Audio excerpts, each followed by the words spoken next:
Hello friends, എല്ലാവർക്കും ഈ പുഴയും കടന്ന എപ്പിസോഡ് റിവ്യൂയിലേക്ക് സ്വാഗതം. ഈ റിവ്യൂ നിങ്ങൾക്ക് ഇഷ്ടമായെങ്കിൽ ലൈക്ക് ചെയ്തും സബ്സ്ക്രൈബ് ചെയ്തും സപ്പോർട്ട് ചെയ്യണേ. ശിവരാമന്റെ വീട്ടിലേക്ക് വന്ന കാവേരി വിറക് വെട്ടിക്കൊണ്ട് നിൽക്കുന്ന ഭാരതിയുടെ അരികിലേക്ക് വന്നിട്ട് ചോദിക്കുന്നു, ചേച്ചി ഇവിടെ ഉണ്ടായിരുന്നോ? ചേച്ചിക്ക് എന്നെ മനസ്സിലായില്ലേ? അപ്പൊ ഭാരതി ചോദിക്കണ, അരവിന്ദൻ സാറിന്റെ മകള് കാവേരിയല്ലേ? അപ്പൊ കാവേരി പറയണ, എന്നെ എങ്ങനെ മനസ്സിലായി? ഞാൻ കുറെ നാളായിട്ട് പുറത്തായിരുന്നല്ലോ. അപ്പൊ ഭാരതി പറയണ, ശരിക്കും പറഞ്ഞാൽ അറിയില്ലായിരുന്നു. പക്ഷെ ഇപ്പോ രാമേട്ടൻ കാവേരിയുടെ കാര്യം പറഞ്ഞതേ ഉള്ളൂ. അതുകൊണ്ട് പഴയൊരു രൂപം വെച്ച ഓർമ്മ വന്നതാ. കാവേരി ചോദിക്കുന്നു, രാമേട്ടൻ ഇവിടെ ഉണ്ടോ? അപ്പൊ ഭാരതി പറയുകയാണ്, ഓ ഇവിടെ ഇരിക്കാൻ അങ്ങേർക്ക് എവിടെയാ സമയം? ഇത് ഫോണിൽ പറഞ്ഞതാ. കാവേരി ചോദിക്കുന്നു, ഫോണിലോ? എന്താ പറഞ്ഞേ? അപ്പൊ ഭാരതി പറയുകയാണ്, കുഞ്ഞിങ്ങോട്ട് വരാൻ സാധ്യതയുണ്ടെന്ന് പറഞ്ഞു. ആകാംക്ഷയോടുകൂടി കാവേരി ചോദിക്കുന്നു, പിന്നെ? അപ്പൊ ഭാരതി പറയുകയാണ്, പിന്നെ വേറൊന്നും പറഞ്ഞില്ല. എന്തോ പറയാൻ തുടങ്ങുന്നേരം ഫോൺ അങ്ങ് ചാർജ് തീർന്ന് ഓഫായി. അപ്പൊ കാവേരി പറയുകയാണ്, ഞാൻ ഇതുവഴി പോയപ്പോൾ ശിവരാമേട്ടനെ ഒന്ന് കാണാമെന്ന് വെച്ചു. ഫോൺ വിളിച്ചപ്പോൾ ആളിവിടെ ഇല്ല. പിന്നെ ഭാരതി ചേച്ചിയെ കാണാന്ന് വെച്ചു. അപ്പൊ ഭാരതി പറയുകയാണ്, ഓ എന്നെ എന്ത് കാണാനാ, പഴയതുപോലെയൊക്കെ തന്നെ ഉണ്ട്. കാവേരി ചോദിക്കുന്നു, അല്ല തലചുറ്റലൊക്കെ കുറവുണ്ടോ? അപ്പൊ ഭാരതി ചോദിക്കാണ്, ആർക്ക് തലചുറ്റല്? അപ്പൊ കാവേരി പറയണ, ഭാരതി ചേച്ചി പണിക്ക് പോകുന്ന സ്ഥലത്ത് തലചുറ്റി വീണെന്ന് ആരോ പറഞ്ഞതുപോലെ എനിക്കൊരോർമ്മ. അപ്പൊ ഭാരതി പറയണ, അത് എനിക്ക് വരുന്ന ജോലി മുടക്കാനായിട്ട് ഓരോരുത്തര് പറഞ്ഞുണ്ടാക്കുന്നതാ മോളെ. കുഞ്ഞ് ജോലി വല്ലതും ഉണ്ടെങ്കിൽ പറയാം, ഈ ഭാരതി നല്ല വെടുപ്പായിട്ട് ചെയ്തു തരാം. അപ്പൊ കാവേരി പറയാണ്, ഇപ്പോ ജോലിക്കൊന്നും വിളിക്കാൻ വന്നതല്ല ചേച്ചി. ഇത് കേട്ട് ഭാരതി തന്റെ ജോലികൾ ചെയ്യുമ്പോൾ കാവേരി ഓർക്കുകയാണ് ശിവരാമൻ പറഞ്ഞത്. പണിക്ക് പോകുന്നിടത്ത് ഭാരതി തലചുറ്റി വീണേ, ഇപ്പൊ ആശുപത്രിയില്ല, അങ്ങോട്ട് ചെല്ലണോന്ന് പറഞ്ഞു വിളിച്ചു. നിങ്ങളായതുകൊണ്ടാ ഞാൻ ഇത്രയും നേരം നിന്ന് സംസാരിച്ചത്. കാവേരി ചോദിക്കുന്നു, ശിവരാമേട്ടൻ എവിടെ പോയതാ ചേച്ചി? എനിക്കറിയില്ല എന്ന് ഭാരതി പറയുമ്പോൾ കാവേരി പറയുകയാണ്, ഞാൻ മുൻവാതുക്കൾ വന്നു നിന്ന് വിളിച്ചായിരുന്നു, ചേച്ചി കേട്ടിട്ടുണ്ടാകില്ല അല്ലേ? അപ്പൊ ഭാരതി പറയുകയാണ്, ഞാൻ മനഃപൂർവ്വം തുറക്കാത്തതാ. ഹെൽത്തിന്ന് ഒരു പെങ്കൊച്ച ഇടയ്ക്കിടയ്ക്ക് വരാറുണ്ട്. അവളുടെ സ്വരവും സ്വഭാവവും ഒക്കെ ഇതുപോലെ തന്നെയാ. ചിരട്ടയിൽ വെള്ളം കെട്ടി നിൽക്കുന്നുണ്ടോ, കൊതുകിനെ വളർത്തുന്നുണ്ടോ, കിണറ്റിലെ വെള്ളത്തിന് ശുചീകരണം ഉണ്ടോ, ഇതൊക്കെ ചോദിച്ച് വെറുതെ മെനക്കെടുത്തു. നമുക്കാണെങ്കിൽ 10 പൈസയുടെ ഗുണമുണ്ടോ? അതുമില്ല. കാവേരി 1000 രൂപ എടുത്ത് ഭാരതിയുടെ നേരെ നീട്ടുകയാണ്. ഇതെന്താ മോളേന്ന് ഭാരതി ചോദിക്കുമ്പോൾ കാവേരി പറയുകയാണ്, ശിവരാമേട്ടനെ കാണുമ്പോഴൊക്കെ അച്ഛൻ എന്തെങ്കിലും കൊടുക്കുന്നത് ഞാൻ കണ്ടിട്ടുണ്ട്. ഇപ്പോ അച്ഛനില്ലല്ലോ, എങ്കിലും ആ പതിവ് തെറ്റിക്കണ്ടെന്ന് കരുതി ആ കാശ് വാങ്ങി ഭാരതി പറയുകയാണ്, മോള് വാ നമുക്കകത്തിരിക്കാം, ഞാൻ ചായ എടുക്കാം. അപ്പൊ കാവേരി പറയുകയാണ്, വേണ്ട ചേച്ചി, സമയമില്ല, ഞാൻ ചില വിവരങ്ങൾ അന്വേഷിച്ച് നടക്കുകയായിരുന്നു. ചിലപ്പോൾ ശിവരാമേട്ടൻ അറിയാൻ സാധ്യതയുള്ള കാര്യങ്ങളാ. വിവരം കൃത്യമാണെങ്കിൽ അതിനെന്ത് വിലയും കൊടുക്കാം. അപ്പൊ ഭാരതി പറയുകയാണ്, അതിനിപ്പോൾ മോള് ശിവരാമേട്ടനെ അന്വേഷിച്ചു പോകണമെന്നൊന്നുമില്ല, എനിക്ക് അറിയാവുന്നതൊക്കെ ഞാൻ പറഞ്ഞു തരാം. അപ്പൊ കാവേരി പറയണ, അച്ഛൻ കുറിഞ്ഞിക്കാട്ടില് ഒരു ഭൂമി വാങ്ങിച്ചിരുന്നു ചേച്ചി, അതിനെപ്പറ്റി ശിവരാമേട്ടൻ എന്തെങ്കിലും അറിയാമോ? അപ്പൊ ഭാരതി പറയണ,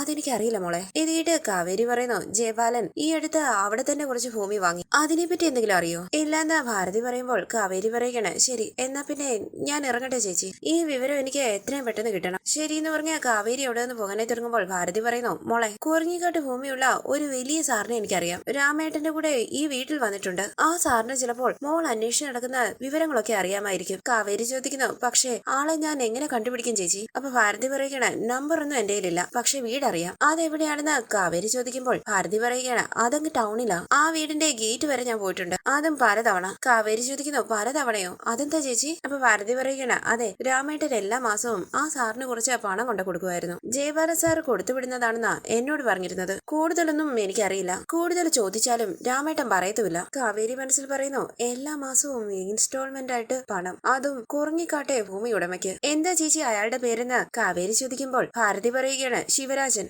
എല്ലാം കേട്ട ഗംഗ പറയുന്നു, ശിവരാജൻ എന്ന ആൾക്ക് കുറിഞ്ഞിക്കാട്ട് ഭൂമിയുണ്ട്, ശിവരാജൻ എന്ന ആളുമായി അടുപ്പമുണ്ട്. ജയപാലൻ മാസാമാസം ശിവരാജൻ ഒരു നിശ്ചിത തുക നൽകുന്നുണ്ട്, അത് ജയപാലന്റെ തൊഴിലാളി വഴിയാണ് നൽകുന്നത്. ഇത്രയും കാര്യങ്ങളില് നിനക്ക് ആവേശം ഉണ്ടാക്കിയ കണ്ടെത്തൽ എന്താ? ജയപാലൻ അയാളുടെ കയ്യിൽ നിന്നാണ് ഭൂമി വാങ്ങിച്ചതെന്ന് തന്നെ ഇരിക്കട്ടെ, പക്ഷെ അതിനെ നമ്മുടെ അച്ഛനുമായിട്ട് എങ്ങനെ ബന്ധിപ്പിക്കും കാവേരി? അപ്പൊ കാവേരി പറയുകയാണ്, അച്ഛൻ വാങ്ങിച്ച തോട്ടം അന്ന് നമുക്ക് സർപ്രൈസ് ആയിരുന്നു, പക്ഷെ വർഷങ്ങളായി അച്ഛൻ നമുക്ക് തരാനിരുന്ന സർപ്രൈസ് ആയിരുന്നു അത്. അച്ഛൻ അതിനുള്ള ഒരുക്കങ്ങളൊക്കെ നേരത്തെ തുടങ്ങിയിരുന്നു. ആ തോട്ടവും അതിന് നടുവിൽ പണിയാനിരുന്ന വീടും ഒക്കെ വർഷങ്ങളായിട്ടുള്ള അച്ഛന്റെ സ്വപ്നമായിരുന്നു എന്ന് സൗദിയിൽ അച്ഛനൊപ്പം ജോലി ചെയ്തിരുന്ന നാരായണങ്ങൾ വന്നപ്പോൾ പറഞ്ഞിരുന്നു. അതിന്റെ പേരിൽ അവരിൽ ചിലരൊക്കെ അച്ഛനെ കളിയാക്കാറുണ്ടായിരുന്നെന്നും നാരായണങ്ങൾ പറഞ്ഞു. ഇത് കേട്ട് ഗംഗ പറയുകയാണ്, അതും ഇപ്പൊ നമ്മൾ പറഞ്ഞ കണക്ഷനുമായിട്ട് ഒരു ബന്ധവും ഇല്ലല്ലോടി. ഇത് കേട്ട് കാവേരി പറയുകയാണ്, അത് തന്നെയാ ഗംഗേച്ചി ഞാനും പറഞ്ഞു വരുന്നത്. അതായത് കുറിഞ്ഞിക്കാട് 5 ഏക്കർ തോട്ടം എന്ന് വെച്ചാൽ ഇന്നത്തെ നിലയ്ക്ക് നല്ല വില വരും. അച്ഛനെ പോലെ ഒരു ഗൾഫ് ജോലിക്കാരൻ അത്രയും തുക കൊടുത്ത് ആ തോട്ടം എങ്ങനെ വാങ്ങും? അപ്പൊ ഗംഗ പറയുകയാണ്, കുറെ കാലം ജോലി ചെയ്ത പണം കൂട്ടി വെച്ചാലേ പറ്റും, അതല്ലെങ്കിൽ മാസാമാസം കുറേശ്ശെയായിട്ട് അടയ്ക്കണം. ഇത് കേട്ട് കാവേരി പറയുകയാണ്, അതായത്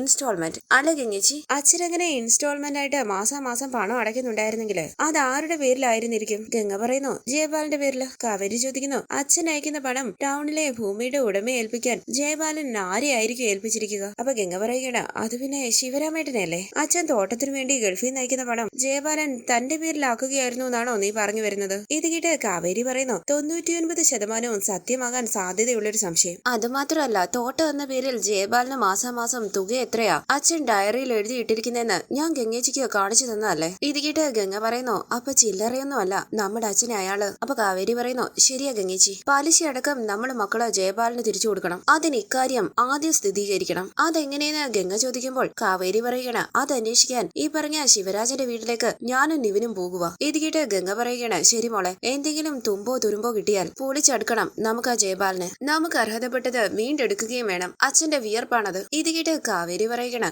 ഞാൻ അതങ്ങനെ വിടുമോ ഗംഗേച്ചി? കുത്തിനെ പിടിച്ചു നിർത്തി കണക്ക് പറയിപ്പിക്കും. ഗംഗേച്ചിക്ക് എന്താ ഇന്ന് പരിപാടി? അപ്പൊ ഗംഗ പറയുന്നു, പ്രത്യേകിച്ചൊന്നുമില്ല, ചിലപ്പോ ആ വിനീതേട്ടൻ ഉണർന്നു കാണും, ഞാൻ ചായ കൊടുത്തിട്ട് വരാം. അങ്ങനെ ഗംഗ എവിടെ നിന്ന് പോകുമ്പോൾ കാവേരി ആലോചിച്ച് നിൽക്കുകയാണ്. തുടർന്ന് വിനീത ഫോണിൽ നോക്കിക്കൊണ്ട് ബെഡിലിരിക്കുമ്പോൾ ചായയുമായി അവിടേക്ക് വന്ന ഗംഗ ചോദിക്കുന്നു, വിനീതേട്ടൻ എഴുന്നേറ്റോ? അങ്ങനെ ഗംഗ ചായ നീട്ടുമ്പോൾ വിനീത് പറയുന്നു, അവിടെ വെച്ചേക്ക്. അരികിലേക്കിരുന്ന ഗംഗ പറയുകയാണ്, വിനീതേട്ട, ഒരു സംഭവം ഉണ്ടായി. ജയപാൽ നീയുടെ കുറിഞ്ഞിക്കാട്ട് 5 ഏക്കർ ഭൂമി വാങ്ങിച്ചു. അച്ഛൻ മരിക്കുന്നതിന് മുമ്പ് കുറിഞ്ഞിക്കാട്ട് 5 ഏക്കർ വാങ്ങിയത് ആരും പറഞ്ഞില്ലേ? അതേ ഭൂമി തന്നെയാണോ ഇതെന്നൊരു സംശയം. കാവേരി പറഞ്ഞതാ ഇത്. സംശയം തീർക്കാനായിട്ട് അവള് ജയപാലം വാങ്ങിച്ച ഭൂമിയുടെ പഴയ ഉടമയെ തപ്പി പോകുക. വിനീതേട്ടൻ എന്ത് തോന്നുന്നു? അപ്പൊ വിനീത് ചോദിക്കാണ്, അല്ല അത് അമ്മ തന്നെയാണോ? നമ്മൾ ഇന്നലെ തിരുവനന്തപുരത്തു നിന്ന് തിരിച്ചു പോരുന്ന വഴിയെ എന്റെ ഫോണിലൊരു കോള് വന്നു ഗംഗെ. ദേ നമ്പർ കണ്ടോ? ഞാൻ അമ്മാന്ന് സേവ് ചെയ്തിട്ടുണ്ട്. കേട്ടതും അമ്മയുടെ ശബ്ദം തന്നെയാ. കാളിദാസനളിയൻ കൊല്ലാൻ പോകുന്നെന്നോ എന്തോ പിച്ചും പേയും ഒക്കെ പറഞ്ഞു. ചിലപ്പം ഉറക്കത്തിൽ സംസാരിച്ചതായിരിക്കും, വ്യക്തമായില്ല.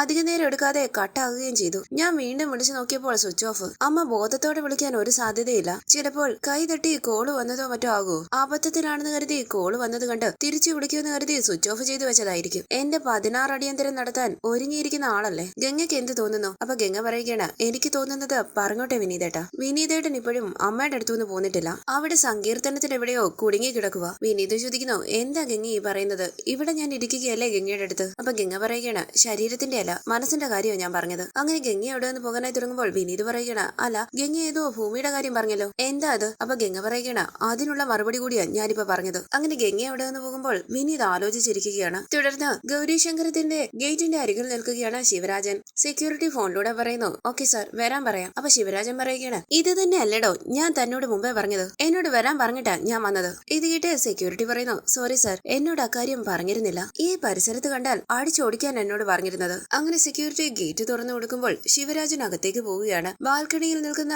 നരയൻ ശിവരാജനെ ശ്രദ്ധിക്കുന്നുണ്ട്. അകത്തേക്ക് കയറിവന്ന ശിവരാജൻ ഗായത്രിയെ നോക്കുമ്പോൾ ഗായത്രി പുച്ഛത്തോടുകൂടി നിൽക്കുകയാണ്. മുത്തശ്ശനും മുത്തശ്ശിയും അവരെ ശ്രദ്ധിക്കുന്നുണ്ട്. മുത്തശ്ശൻ പറയുന്നു, ശിവരാജ വരണം. അരികിലേക്ക് ഓടിച്ചെന്ന് പൊട്ടിക്കരഞ്ഞ കാല് പിടിച്ചുകൊണ്ട് ശിവരാജൻ പറയുന്നു, അയ്യോ അച്ഛാ, എന്റെ പൊന്നച്ഛാ, എന്നോട് ക്ഷമിക്കണം അച്ഛാ, ഒരബദ്ധം പറ്റിപ്പോയി അച്ഛാ, ഇനി മേലാൽ അത് ആവർത്തിക്കത്തില്ല. അയ്യോ എന്റെ അച്ഛനൊന്നും പറ്റിയില്ലല്ലോ എന്റെ ദൈവമേ, ക്ഷമിക്കച്ഛാ. ഇത് കേട്ട് ആരും ഒന്നും മിണ്ടുന്നില്ല. എല്ലാവരെയും ഒന്ന് നോക്കിയിട്ട് ശിവരാജൻ പതിയെ അവിടെ നിന്ന് എഴുന്നേൽക്കുമ്പോൾ മുത്തശ്ശൻ ചോദിക്കുന്നു, കഴിഞ്ഞോ? ശിവരാജൻ ചോദിക്കാണ്, അല്ല എന്താ അച്ഛാ? അപ്പൊ മുത്തശ്ശൻ പറയുകയാണ്, അല്ല പ്രകടനം കഴിഞ്ഞുവെങ്കിൽ നമുക്ക് കാര്യങ്ങളിലേക്ക് കടക്കാമായിരുന്നു. അപ്പൊ ശിവരാജൻ പറയുകയാണ്, അല്ല അച്ഛാ, എനിക്ക് പറ്റിപ്പോയതാണച്ചാ. ഇത് കേട്ട് മുത്തശ്ശൻ പറയുന്നു, പറ്റിപ്പോയതിനെ കുറിച്ചല്ല, ഇനി പറ്റാനിരിക്കുന്ന കാര്യങ്ങളെ കുറിച്ച് സംസാരിക്കാനാ വിളിച്ചത്. കഴിഞ്ഞതൊക്കെ എനിക്ക് പൊറുക്കാൻ പറ്റും, പക്ഷെ മറക്കാൻ സാധിക്കില്ല. എങ്കിലും ശിവൻ ഇവിടെ പഴയതുപോലെ തന്നെ തുടരാം. കമ്പനിയിലെ പദവിയിലോ അധികാരത്തിലോ ഒന്നും ഒരു വ്യത്യാസം ഉണ്ടാകില്ല ഇവിടെയും. ഇത് കേട്ടുകൊണ്ട് നരയൻ താഴേക്ക് ഇറങ്ങി വരുമ്പോൾ ശിവരാജൻ നരയനെ തിരിഞ്ഞു നോക്കുകയാണ്. നരയൻ വളരെ ദേഷ്യത്തോടുകൂടി ശിവരാജനെ തന്നെ നോക്കുന്നു. മുത്തശ്ശൻ പറയുന്നു, ശിവന് സ്വതന്ത്രമായിട്ട് പെരുമാറാം, ആരും തടയില്ല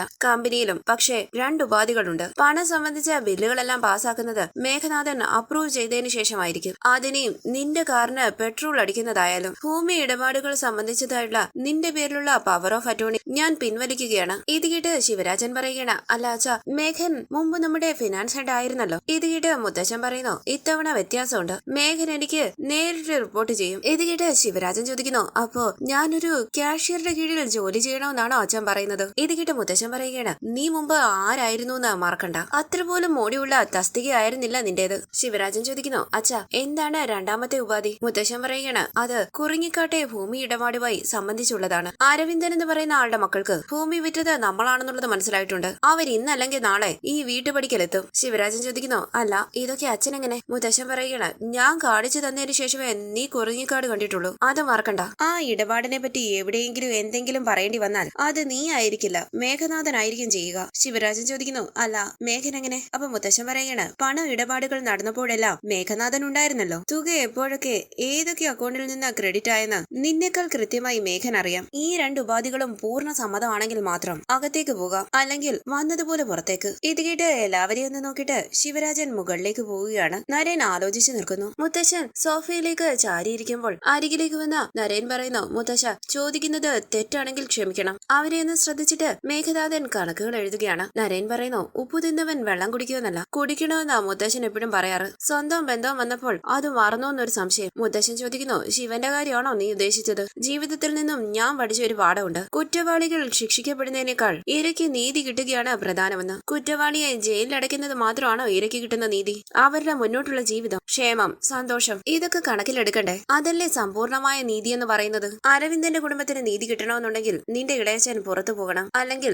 അവൻ ഇനിയും വ്യാജരേഖകൾ ചമയ്ക്കും. അരവിന്ദന്റെ കുടുംബത്തെ ചതിച്ച ആളെ രക്ഷിക്കാൻ ശ്രമിക്കും. ആ ഭൂമി എന്നേക്കുമായി അരവിന്ദന്റെ കുടുംബത്തിന് കൈവിട്ടു പോകും. സംഭവിച്ചത് എന്താണെന്ന് മേഘൻ പറയട്ടെ. പണ ഇടപാടുകൾക്കെല്ലാം മേഘൻ സാക്ഷിയാണ്. ശിവരാജൻ ചിത്രത്തിൽ വേണമെന്നില്ല ആ കുടുംബത്തിന് നീതി ലഭിക്കാൻ. ആ കുടുംബത്തെ ചതിയിൽ വീഴ്ത്തിയ സമർത്ഥനായ ഒരു ചെന്നായുണ്ട്. കൂടെ നിന്ന് കൊതുകാൽ വെട്ടിയവന്റെ മുഖം ആദ്യം വെളിയിൽ വരട്ടെ. എന്താ അയാളുടെ പേരെന്ന് നരേൻ ചോദിക്കുമ്പോൾ മേഘനാഥൻ പറയുകയാണ്, ഒരു ജയബാലൻ. ഇത് കേട്ട് നരേൻ പറയുന്നു, ജയബാലൻ? മേഘ, ആ ചതിയുടെ കഥ അറിയാൻ ഒരു കൗതുകമുണ്ട്. അറിയാവുന്നത് കേട്ടാ കൊള്ളാം. മേഘനാഥൻ പറയുന്നു, ജയബാലൻ അയാളാണ് എല്ലാത്തിന്റെയും സൂത്രധാരൻ എന്ന് വേണം കരുതാൻ. തുടർന്ന് ജയബാലൻ ഫോണിലൂടെ പറയുന്നു, അങ്ങനെ എല്ലാം കൂടെ ജയബാലന്റെ മുതുകത്ത് വെച്ച് കെട്ടിയിട്ടെ ഒഴിഞ്ഞു കാണയല്ലേ ശിവരാജ? ഈ ഇടപാടിന്റെ ഭാഗമായിട്ട് എത്ര ലക്ഷമാണ് താൻ പറ്റിയതെന്ന് വല്ല ഓർമ്മയുണ്ടോ? പിന്നെ കൈ നനയാതെ മീൻ പിടിക്കാമെന്നാണോ താൻ കരുതിയത്? അപ്പൊ ശിവരാജൻ പറയുകയാണ്, എടോ, എന്റെ സിറ്റുവേഷൻ കൂടെ താനൊന്ന് മനസ്സിലാക്കണം. ഇത് കേട്ട് ജയബാലൻ പറയുകയാണ്, എടോ, രണ്ടുപേരും കൂടി ചേർന്ന് തോണി തുഴഞ്ഞു. തോണി മുങ്ങിയപ്പോൾ ഒരുത്തൻ നീന്തി അങ്ങ് കരപറ്റി. എന്നിട്ട് ഒരു കൈ സഹായം തരാൻ മറ്റവൻ കൈ നീട്ടിയപ്പോൾ കൈയും കെട്ടി നോക്കി നിൽക്കുക. എന്നിട്ട് പറയുക, എന്റെ സിറ്റുവേഷൻ താനെന്നോ മനസ്സിലാക്കുന്ന. ഇത് കേട്ട് ശിവരാജൻ പറയുന്നു, എടോ, ഒരന്വേഷണം വന്നാൽ താൻ പെടും. അതിന്റെ കൂടെ വേറൊരാളെ കൂടെ കൂട്ടത്തിൽ കൂട്ടണമെന്ന് എന്താ ഇത്ര നിർബന്ധം? ജയബാലൻ ചോദിക്കുന്നു, എടാ, അങ്ങനെ ജയബാലൻ പെടാതിരിക്കാൻ വേണ്ടിയാണോ നിന്റെ ഉണ്ണാക്കിലോട്ട് ലക്ഷങ്ങൾ അങ്ങോട്ട് തള്ളി തന്നത്? സംഭവിച്ച കാര്യങ്ങൾ താൻ പുറത്തു വിടുന്നില്ലെങ്കിൽ എന്തോന്ന് അതിന് തെളിവ്? ഇത് കേട്ട് ശിവരാജൻ പറയുന്നു, എടോ, താൻ എനിക്ക് തന്ന പണം വേണമെങ്കിൽ ഞാൻ അങ്ങ് തിരിച്ചു തന്നേക്കാം. തീർന്നില്ലേ പ്രശ്നം? ഇത് കേട്ട് ജയബാലൻ പറയുകയാണ്, എടോ, ഒരുമാതിരി എന്നോട് മറ്റേ വർത്താനം പറഞ്ഞാലുണ്ടല്ലോ. എടാ, ജയബാലൻ ആരാണെന്ന് നിനക്കറിയാലോ. ഞാൻ ഇടിച്ചു കയറി അങ്ങോട്ട് വരുവാടാ. എന്നിട്ടുണ്ടല്ലോ തന്റെ തല വെട്ടിയെടുത്തിട്ട് തോട്ടത്തിന്റെ നടുക്കൊണ്ട് കുത്തിവെച്ചിട്ട് ഭൂമി പൂജ ചെയ്യും ഞാൻ. ഇത് കേട്ട് ശിവരാജൻ പറയുകയാണ്, എടോ, ജയബാലൻ ആരാണെന്ന് എനിക്ക് നന്നായിട്ട് അറിയാം. എന്നിട്ട് ഞാൻ ഇങ്ങനെ പറയണമെങ്കിൽ, എടോ, അതിനേക്കാൾ വലിയൊരു ഭീഷണി എനിക്ക് ഇവിടെ ഉണ്ടെന്ന് താനൊന്ന് മനസ്സിലാക്കിക്കോ. ഇത് കേട്ട് ജയബാലൻ ചോദിക്കുന്നു, അതെന്തോന്നാ? അതാരാടാ ഈ ജയബാലനെക്കാട്ടിലും വലിയൊരു കേടി അവിടെ? അപ്പൊ ശിവരാജൻ പറയുകയാണ്, ഇത് ഐറ്റം വേറെയാ നരേൻ. ശരിക്കും അവൻ ആരാണെന്നറിയോ? സ്നേഹിച്ചാൽ ദേവൻ, വെറുത്താൽ അസുരൻ. കൂട് തുറന്നുവിട്ട